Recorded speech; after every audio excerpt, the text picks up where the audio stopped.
በዘመናዊ የኢትዮጵያ ታሪክ ትልቁ ጥቁር ገጽ የተባለውና ኢትዮጵያ ቀኝ እጇን በግራ እጇ ቆረጠች ስለተባለችበት በአንድ ጊዜ ከ21 በላይ ጀነራሎቿን ስላጣችበት የግንቦት 8 1981 መፈንቅለ መንግስት ታሪክ ከብዙ በጥቂቱ እስኪ ዛሬ ልንገራችሁ። በመጀመሪያ የግንቦቱ መፈንቅለ መንግስት ዓላማው የነበረው ፕሬዝዳንት መንግስቱን ከስልጣን አውርዶ በምትኩ ደግሞ ለዘብተኛ የሆነና በጦርነት ብቻ ነገሮች የማይፈታ መንግስት ማቋቋም ነበር ዋነኛ ዓላማው። ለዚህ መፈንቅለ መንግስት መነሻ ምክንያቱ ደግሞ በብዙ ቢሊዮን ዶላር እና በብዙ ኢትዮጵያውያን ወጣቶች የህይወት መስዋዕትነት ተሞክሮ የተሳካው የቀይ ኮከብ ዘመቻ 1 እና 2 ነው ይባላል። በተለይ በኤርትራ ውስጥ እና በከፊል በትግራይ ውስጥ የነበረው ማባሪያ የሌለው ጦርነት በከፍተኛ የሰውና የንብረት ውድመት ላይ በዛ ላይ ደግሞ የፕሬዝዳንት መንግስቱ ሁሉን ነገር ወደ ጦር ግንባር የሚል ግትር አቋማቸው የኢትዮጵያ ቤታዊ ሰራዊት ከፍተኛ አዛዦች ይህን መፈንቅለ መንግስት እንዲያደርጉ ያስገደዳቸው ምክንያት ነው ተብሎ ይታመናል። መፈንቅለ መንግስቱ በ1980 እንዲደረግ እንጂ ፕሬዝዳንት መንግስቱን የማስወገዱ ዓላማ ከ1970ዎቹ ጀምሮ በጥቂት ጀነራሎች ደረጃ ይታሰብ የነበረ ነገር ነው።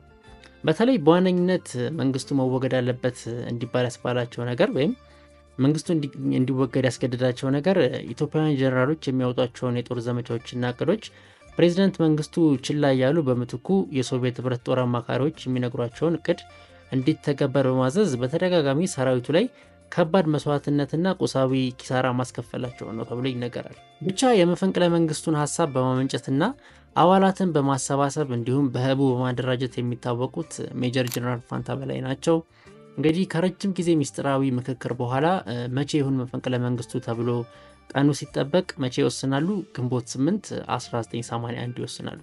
በዛሽ ቀን ደግሞ ፕሬዝዳንት መንግስቱ ምስራቅ ጀርመንን የሚጎበኙበት ዕለት ነበረ። ታዲያ ፕሬዝዳንት መንግስቱን ወደ ጀርመን በአውሮፕላን ተሸኝተው ጉዞ ከጀመሩ በኋላ ጀነራሎቹ ስብሰባ ያደርጋሉ። ነገር ግን በአንድ ሐሳብ ላይ መስማማት አልቻሉም ነበረ። ሶስት አይነት ሐሳብ ይመጣል።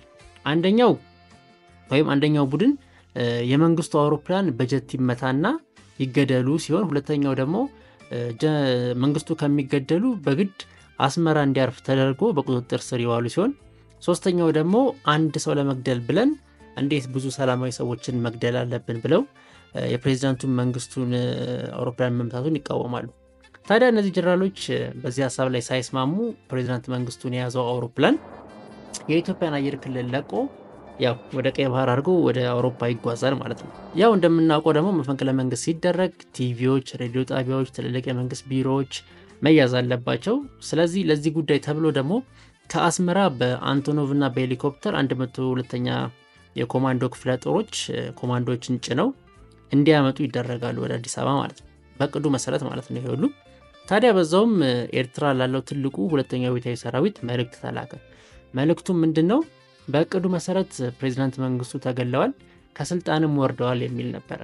ስለዚህ ኤርትራ ውስጥ በሬዲዮ ዜናው ተነግሮ መፈንቅለ መንግስቱ ይደረጋል።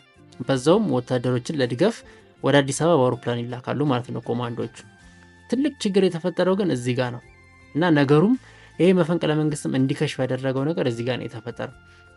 እርሱም ምንድነው? ይህን ኦፕሬሽን ማለትም ከዛ ከኤርትራ የሚመጣውን ኮማንዶ በማስተባበርና አጠቃላይ ስራውን የማስተባበር ስራ የሚሰሩት ከአዲስ አበባ ሆነው ሜጀር ጀነራል አበራ አበበ የሚባሉ ሰው ናቸው። እዛው መከላከያ ግቢ ውስጥ ሆነው ነበር አንድ የግል ጸብ ከነበራቸውና ኋላ ላይም በዚህ መፈንቅለ መንግስት ላይ ያልተሳተፉ አንድ ሰው ነበሩ።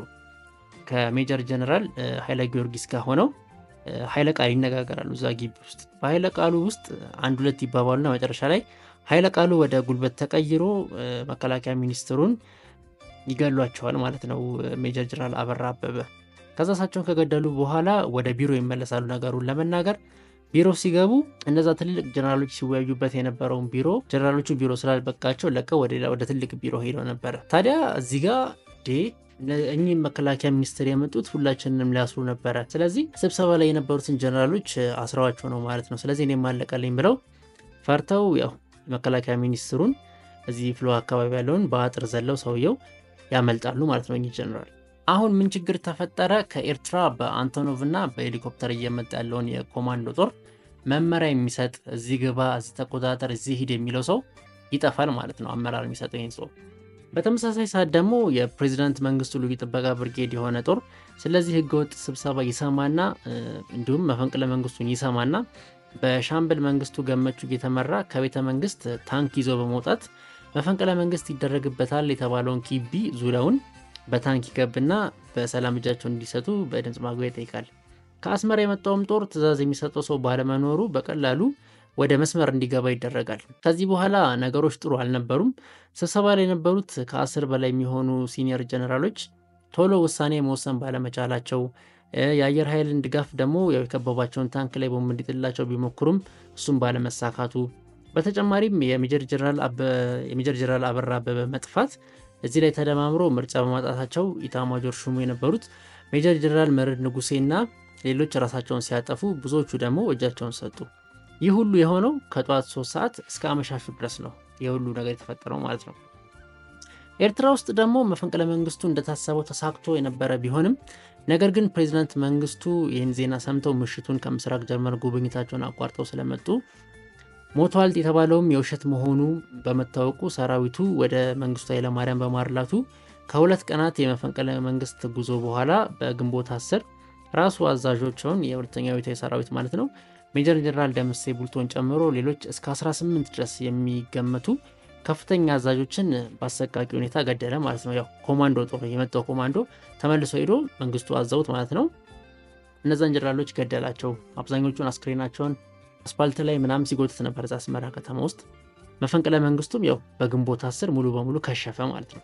ሰሞኑን ጥቂት ጀነራል መኮንኖች ተጠራርተው በመዶለት የህዝብን አደራ ወደ ጎን ትተው የመንግስት ግልበጣ በማካሄድ ለራሳቸው ጥቅም ያመቸናል ብለው ያመኑበትን ወታደራዊ አገዛዝ ለመመስረት ያደረጉትና የከሸፈባቸው ሙከራም የህዝብን ሐቀኛ ዓላማ ለማኮላሸት የተፈጸመ ክህደት ነው።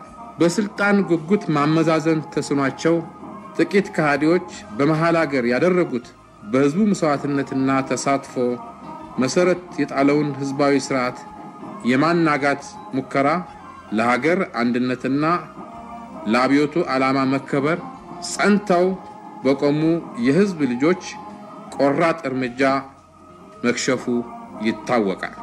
እጅ የሰጡት ጀነራሎች ደግሞ ወደ ጦር ፍርድ ቤት ቀርበው ሁሉም በሞት እንዲቀጡ ሲወሰን የዚህ መፈንቅለ መንግስት ዋነኛ ሐሳብ ምንጭና ቀጣዩ መሪ ይሆናሉ ተብሎ የተገመቱት የነበረው ሜጀር ጀነራል ፋንታ በላይ ለ4 ቀናት እዛው መከላከያ ሚኒስቴር ግቢ ውስጥ እዛ ኮንቴነር ውስጥ ተደብቀው የተያዙ ሲሆን በመጨረሻም ተይዘው እስር ቤት ገቡ። በኋላም ባልታወቀ ምክንያት እዛው እስር ቤት ውስጥ ሊያመልጡ ሲሉ በሚል ምክንያት ነው የተገደሉት። ኦፕሬሽኑን መምራት ሲገባቸው ተደናግጠው የጠፉት ሜጀር ጀነራል አበራ አበበ ዘመዳቸው ቤት ተደብቀው በሰው ጥቆማ ሊያዙ ሲሉ ያው ሊያመልጡ ሲሞክሩ ነው ተይዘው እርምጃ የተወሰደባቸው ማለት ነው። እዛው ተገለዋል ማለት ነው። እሳቸው እንግዲህ በዚህ መፈንቅለ መንግስት ኢትዮጵያ ከ21 እስከ 45 የሚደርሱ ጀነራሎችና ከፍተኛ ሲኒየር አመራሮች የጦሩ ማለት ነው ተገለዋል። ከ21 እስከ 45 ድረስ ይገመታሉ። እነዚህ ጀነራሎች ከተገደሉ በኋላ ሰራዊቱ በከፍተኛ ሁኔታ በመዳከሙ በ2 ዓመታት ውስጥ ደርግ ላይ መለስ ወድቋል ማለት ነው። በነገራችን ላይ ከነዛ ሁሉ ጀነራሎች መሃል በህይወት የተረፉትና ያመለጡት አንድ ጀነራል ብቻ ናቸው። እሳቸው ሜጀር ጀነራል ቁምላቸው ደጀኔ የነበሩ። እኚህ ጀነራል ከአስመራ ለድጋፍ አዲስ አበባ የመጣው የኮማንዶውን ጦር እየመሩ የመጡት ሰው ናቸው። ያው ሰራዊቱ የሆነውን ካዩ በኋላ ሰውየው አምልጠው አሜሪካ ገብተዋል ጥገኝነት ጠይቀው። በኋላም ቪኦኤ አማርኛ ላይ ቀርበው መንግስቱ ኃይለማርያምን ሰርፕራይዝ አድርገውት ነበር። በዚህ ታሪክ ዙሪያ ያው በጣም አሪፍ ፊልም እንደሚሰራበት አምናለሁ። የኢትዮጵያን ፊልም ሰሪዎች በዚህ ጉዳይ ላይ ቢሰሩበት ደስ ይለኛል፣ እንደሚሰሩም እምነቴ ነው። ለማንኛውም የመፈንቅለ መንግስቱ ታሪክ ከብዙ በጥቂቱ ይህንን ይመስላል። ላይክ፣ ፎሎ እና ሼር ማድረጋችሁን አትርሱ።